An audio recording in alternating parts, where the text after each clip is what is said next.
organize bir algı operasyonu ile kamuoyuna sunulan bir senaryoyu anlatacağım.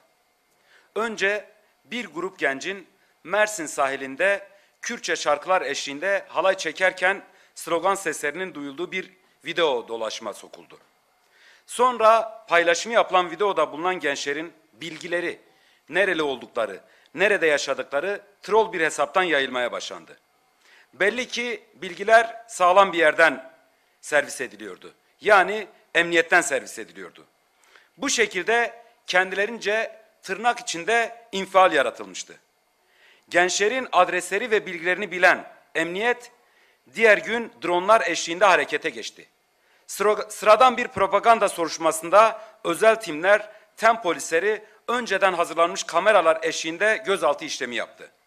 İçişleri Bakanı memleketin tek sorunu gençlerin Kürtçe şarkılar eşliğinde halay çekmesiymiş gibi gereği yapıldı başlığıyla özel çekim videoyu paylaşıma soktu.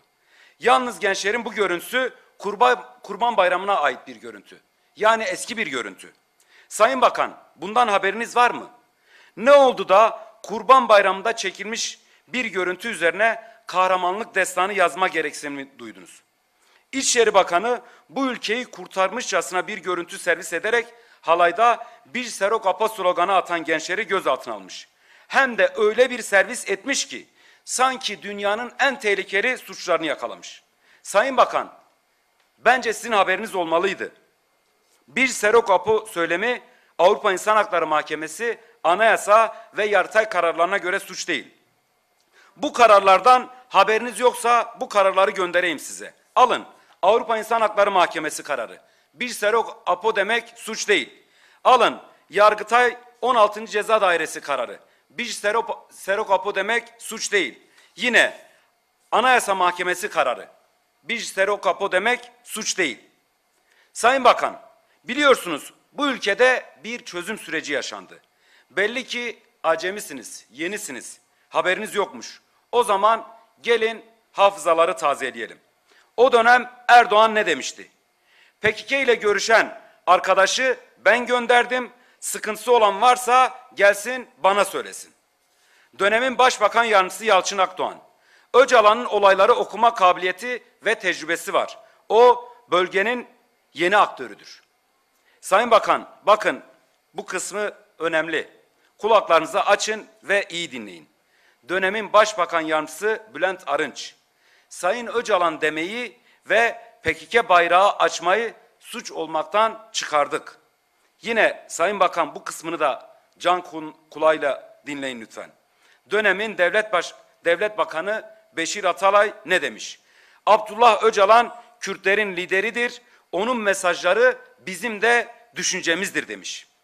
Dönemin AKP milletvekili Mehmet Metiner, Öcalan'ın durduğu yer Türkiye'ye katkı sağlıyor, çok değerli şeyler söylüyor demiş. Dönemin AKP milletvekili Orhan Miroğlu, PKK terör örgütü değildir, APO Türkiye için fırsattır, yeniden devreye girmeli. Peki, Sayın Bakan'a soruyoruz, bu dönem ne değişti? O dönem hükümet yetkilileri Sayın Öcalan'a metiyeler dizerken, bu dönem aynı iktidarın İçişleri Bakanı bu ülkeyi kurtarmışçasına eski bir görüntüyü servis ederek halayda bir Serok Apo sloganı atan gençleri gözaltına aldırmış. Hem de öyle bir servis etmiş ki sanki dünyanın en tehlikeli suçlarını yakalamış. Sayın Bakan, farkında mısınız bilmiyorum ama siz bu ülkenin İçişleri Bakanısınız. Neyin suç olup olmadığını bilmeniz gerekir. Kanunların döneme göre farklı uygulanmayacağını da bilmeniz gerekir. Öyle dronlu, afilli video paylaşmakla kahraman olunmuyor Sayın Bakan. Yine söyleyelim. Bir Serok Apo demek Avrupa İnsan Hakları Mahkemesi, anayasa ve Yargıtay kararlarına göre suç değil. Bunu ben söylemiyorum. Bunu bu ülkenin yargı organları söylüyor. Zahmet edip bakmamışsınız ama ben bu kararları en kısa zamanda size göndereceğim. Gelelim kahramanlık senaryosunun devamına. Dün gece İçişleri Bakanı'nın kahramanlık filminin devamını izledik. Yeni bir video daha servis edildi. Ama bu defa 90'lı yıllardan rol çaldınız Sayın Bakan. Ama unutmuşsunuz. Hafızanız yetmemiş. Biz 90'lı yılları direnişimizle eskiteli çok oldu. Yine trolleriniz aracılığıyla servis edilen videoda gözaltına alınan gençler polis minibüsünde.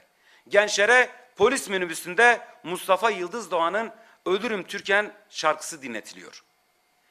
Ne büyük bir kahramanlık öyküsü yazmışsınız. Ülke sevdalısı gibi görünüp Ölürüm Türkem şarkısını söyleyen Mustafa Yıldız Doğan'ın oğluna bedelli askerlik yaptırmasına benzemiş. Bir kez daha ifade edelim, bir kez daha tekrar edelim. Yargıtay, Anayasa ve Avrupa İnsan Hakları Mahkemesi kararlarına göre bir serokapo demek suç değil. Suç olan nedir? Suç olan gençlere Ölürüm Türkem şarkısını dinletmektir. Ve bunu kayıt altına alıp paylaşmaktır. İşte bu psikolojik işkencedir.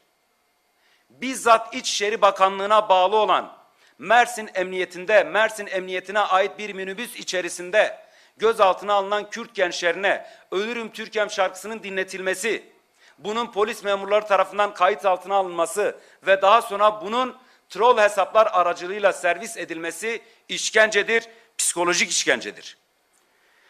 Sayın Bakan, hani İçişleri Bakanısınız ya, yine ondan soruyorum. Gençlere polis minibüsünde Ölürüm Türkem şarkısını kim dinletti? Bunu kim kaydetti? O kayıtları hangi polisiniz trollere servis yaptı? Bu sorulara cevap vermeyeceğinizi biz biliyoruz. Sayın Bakan, bir kez daha seslenelim. Kafanıza göre hukuku bırakın. Mersin'de organize bir şekilde Kürt gençlerine psikolojik işkence yaptınız.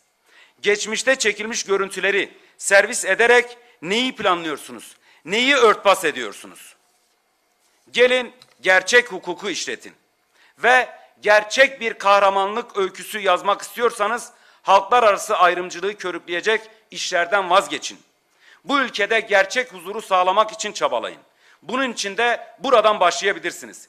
Gençleri serbest bırakmak bunun ilk adımı olsun. Ama asıl atılması gereken adım Sayın Abdullah Öcalan üzerindeki ağırlaştırılmış tecritin kaldırılarak görüşmelerin sağlanması olacaktır. Buradan bir kez daha bu vesileyle bir an önce çözüm sürecinin başlatılması gerektiği çağrısını yapıyoruz. Değerli basın mensupları, basın toplantımız sona erdi. Teşekkür ediyoruz.